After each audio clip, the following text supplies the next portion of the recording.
There you go. What you want? Good luck. It's alright.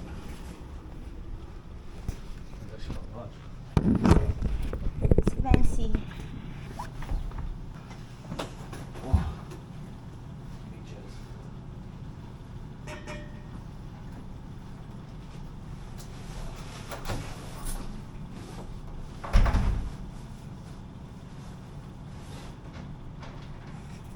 Oh, you still have? Don't close properly.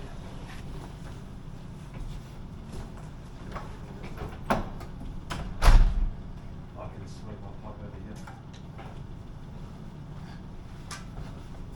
Okay guys, bulaga! So ayun na guys, nandito tayo sa ating next na hotel. So we stay, if you remember, we stay in area resort and casino doon sa may sa may strips, sa strips nga. So ngayon nandito tayo sa downtown, which is in Fremont guys. So like far away, not far away, but like I think 10 to 15 minutes from the strips. Yes. So i-room tour ko kayo dito sa ating Downtown Grand Hotel dito sa may downtown. So ayan guys, kita nyo ang ating emergency evacuation plan. They have a door of course, and when you enter the room, you can see straight and right. So there's a door here, which is, it's a very spacious toilet and bath. So you can see here the shower. So shower siya guys, ayan. Shower siya, massive. So meron siyang head shower. Ayan.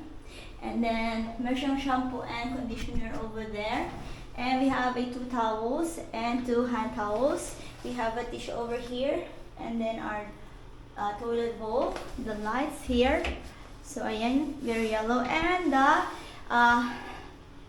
huge mirror. So we have 2 sinks over here. I think this is for the male version and female. So hindi kami magbabump ni Jax. We have a toilet paper here, 2 hand towels, tissue, facial tissue. We have the body lotion over here. We have the soap over here, and so 2 soap and 2 lotion. So very malakas yung tubig. We need to check it, guys. So here we have a blow dry for the girl, for the woman, and InDaynaMo, and for a mirror. For the makeup, we have a bin over here, and we go to the right, which we have a long mirrors and jacks. Okay, So? I'll give you the jacks. Oh, I might better at lounge rooms, am I? Yeah. Okay, so we have our little luggage little holder there, but we have another king size bed. We've got bedside tables, 2 lamps. I'll do the bed test to see how it is. Oh yeah, that's pretty good.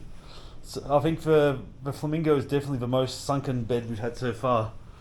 Like this one here feels like it's got a mattress topper on it. It's quite soft, but yeah, the one of the Flamingo felt like you're sleeping in water. So yeah, we've got a big cupboard here. We've got a ironing board, iron itself. We've got a safe, some hanging space. We're here for 5 days, so we probably will spread ourselves out a bit more, and then we're going to be jumping in a car, so we probably need to repack stuff. We've got 3 drawers here, so we're going to put stuff in there. We've got a TV, I think it's maybe a 40-inch. We've got some tool bigs and an ice bucket. So yes, that's the bed there. We've got some artwork on the wall. We have 2 big chairs here, probably reading chairs, because it's got a lamp directly above it. I've already scattered all our stuff there. And outside here, you can actually see the Fremont Street Experience down straight through there, where the letter D is. That's the D Casino. So we're just about 1 block back from the Experience, so it should be a bit quieter with all the live music and that going on down there. So the downtown Grand, the lobby's across the street here. We had to walk across the little sky bridge to get here, but now that we're checked in, we don't have to cross the bridge every time. We can come straight to this building. I think there's a pawn shop down there. There's some motorbike event going on. There's, I think, so like a biker bar there, or biker themed.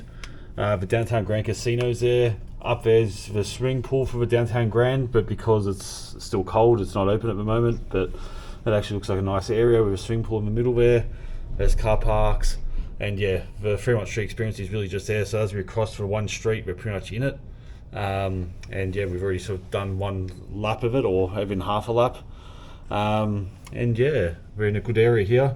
It's not as glitzy and glammy as what the strip is, but the good thing is there's a lot of stuff, a lot of restaurants all within a small area.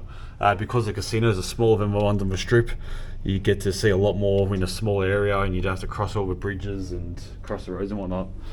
So yeah, there's a phone here. There's a very similar remote control to the one that we had at the area.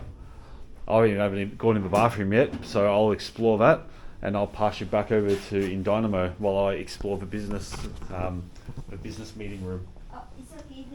Oh, okay. She's done. So, mummy, ulit.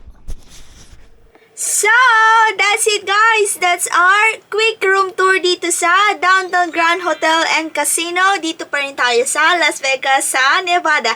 So, if you haven't yet checked our previous vlog dito sa Las Vegas, I hope you will watch it guys before you jump on this video. So, anyways, nakita nyo ang ating Downtown Grand Hotel and Casino. They have two buildings here.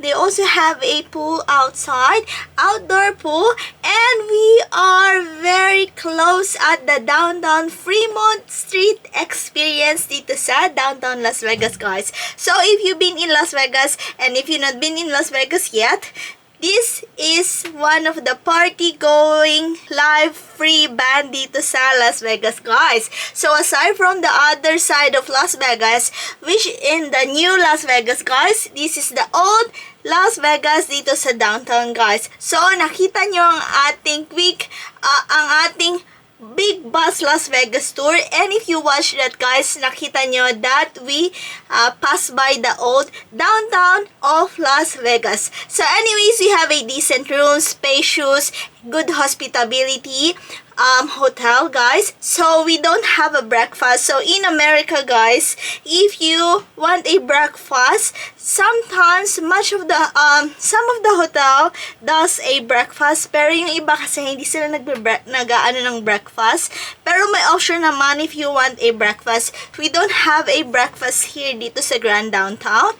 So we always go outside to grab some breakfast guys. So anyways, we are very walkable dito sa Fremont Street experience. So every night guys, for the 365 days of the year, they have a live band here. You can drink, you can walk by. It's a long street guys, so we have a night walking tour sa Fremont Street for our upcoming videos. So anyways, we have a decent toilet, we have a spacious bed.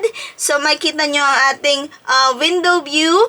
We are facing the other building of the Downtown Grand and Hotel, and then on our right side, I think you will see the view of the Fremont Street experience. So anyways, that's the end of our video for today. Our quick room tour dito sa Downtown Grand and Hotel and Casino dito sa Las Vegas.